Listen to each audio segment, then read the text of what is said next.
नाशिकमधील आदिवासी शेतकऱ्यांचं सध्या आंदोलन आहे ते सुरूच असल्याचं पाहायला मिळत आहे। मुख्यमंत्र्यांच्या आश्वासनानंतरही आदिवासी शेतकरी सध्या आपल्या मागणीवर ठाम आहेत आणि मागण्यांबाबत जीआर निघत नाही तोवर आंदोलन सुरूच राहणार असं त्यांनी म्हटलेलं आहे।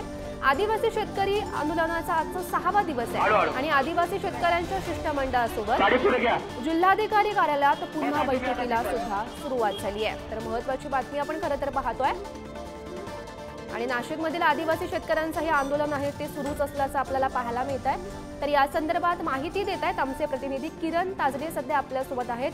किरण, हे आंदोलन सध्या सुरूच असल्याचं आपल्याला पाहायला मिळत आहे। मागण्यांबाबत जीआर निघत नाही तोवर हे आंदोलन सुरूच ठेवण्याचा पवित्रा सध्या या आंदोलनकर्त्यांनी घेतल्याचं पाहायला मिळत आहे।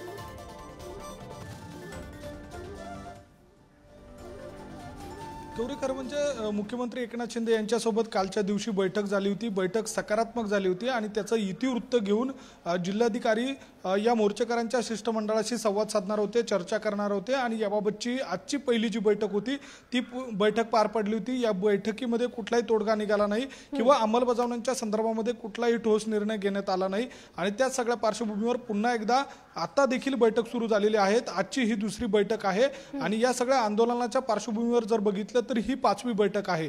त्यामुळे बैठकांचं सत्र सुरू असतानाही दुसऱ्या बाजूला मोर्चेकरी आंदोलनावर ठाम आहे। जोपर्यंत अंमलबजावणीला सुरुवात होत नाही तोपर्यंत असंच आंदोलन सुरू ठेवण्याचा निर्धार या सगळ्या मोर्चेकऱ्यांनी केलेला आहे। त्यामुळे आता जी 5वी बैठक सुरू आहे त्या बैठकीमध्ये नेमका काय तोडगा काढला जातो हे बघावं लागेल। या बैठकीमध्ये प्रामुख्याने पोलीस अधिकारी आहेत, जिल्हाधिकारी आहेत आणि सोबतच मोर्चेकऱ्यांचं शिष्टमंडळ देखील या बैठकीला आहे। त्यामुळे या बैठकीकडे या जिल्हाधिकारी कार्यालयाच्या समोरच असलेल्या हजारो मोर्चेकऱ्यांचं लक्ष लागून आहे। गौरी, नक्कीच किरण, या बैठकीत नेमकं काय घडतंय, कोणत्या मुद्द्यांवर सध्या चर्चा केली जाते?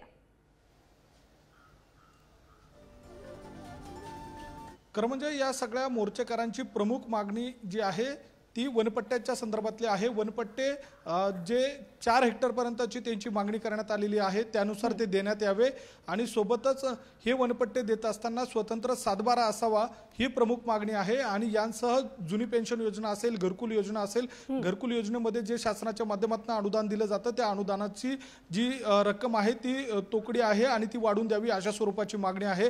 याशिवाय शेतमालाला हमीभाव द्यावा अशाही या सगळ्या शेतकऱ्यांच्या मागण्या आहेत। त्यामुळे या सर्व मागण्यांना धरून चर्चा केली जात असताना काही मागण्यांबाबत सरकार सकारात्मक आहे। जिल्हाधिकाऱ्यांनीही त्याबाबतची स्पष्टता दिलेली आहे। मात्र अनेक मागण्या अशा आहेत की त्याबाबतचा तोडगा किंवा त्याबाबतची स्पष्टता येत नसल्याने या बैठकांचं सत्र सुरू आहे आणि या बैठकाकडे आता मोर्चेकऱ्यांचं लक्ष लागून आहे। रिद्धी।